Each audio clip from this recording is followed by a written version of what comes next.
بسم اللہ الرحمن الرحیم۔ السلام علیکم ورحمۃ اللہ وبرکاتہ۔ دجال سے بھی خطرناک چیز حضرت ابو سعید خدری رضی اللہ عنہ بیان کرتی ہے کہ رسول اللہ صلی اللہ علیہ وسلم ہمارے پاس تشریف لائے جبکہ ہم مسیح دجال کا ذکر کر رہے تھے۔ آپ صلی اللہ علیہ وسلم نے فرمایا کہ کیا میں تمہیں ایسی چیز نہ بتاؤں جو میرے نزدیک تمہارے لیے مسیح دجال سے بھی زیادہ خطرناک ہے؟ ہم نے کہا کیوں نہیں؟ رسول اللہ صلی اللہ علیہ وسلم نے فرمایا، چھپا ہوا شرک وہ یہ ہے کہ آدمی نماز پڑھنے کھڑا ہوتا ہے، جب اسے معلوم ہوتا ہے کہ کوئی اسے دیکھ رہا ہے تو اپنی نماز خوبصورت بناتا ہے۔ حوالہ موجود ہے نیچے۔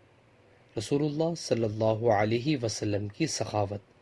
رسول اللہ صلی اللہ علیہ وسلم نے فرمایا، اگر میرے پاس احد پہاڑ کے برابر بھی سونا ہو تب بھی مجھے یہ پسند نہیں کہ 3 دن گزر جائیں اور اس سونے کا کوئی حصہ میرے پاس رہ جائے سوائے اس کے جو میں کسی قرض کے دینے کے لیے رکھ چھوڑوں۔ صحیح بخاری کی حدیث ہے۔ رسول اللہ صلی اللہ علیہ وسلم نے فرمایا، آگ نے اپنے رب کے حضور شکایت کی اور کہا، اے میرے رب، میرا ایک حصہ دوسرے کو کھا رہا ہے، تو اللہ نے اسے 2 سانس لینے کی اجازت عطا کر دی، ایک سانس سردی میں اور ایک سانس گرمی میں۔ گرمی اور سردی کے موسم میں جو تم شدید ترین گرمی اور شدید ترین سردی محسوس کرتے ہو تو یہ وہی چیز ہے۔ صحیح بخاری کی حدیث ہے۔ محبت اور نفرت صرف اللہ کی خاطر۔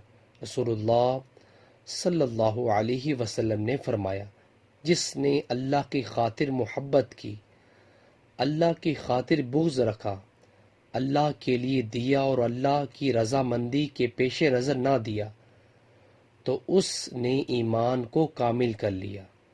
ماشاءاللہ۔ سو ویورز، ویڈیو کو آگے شیئر کریں۔ السلام علیکم ورحمۃ اللہ وبرکاتہ۔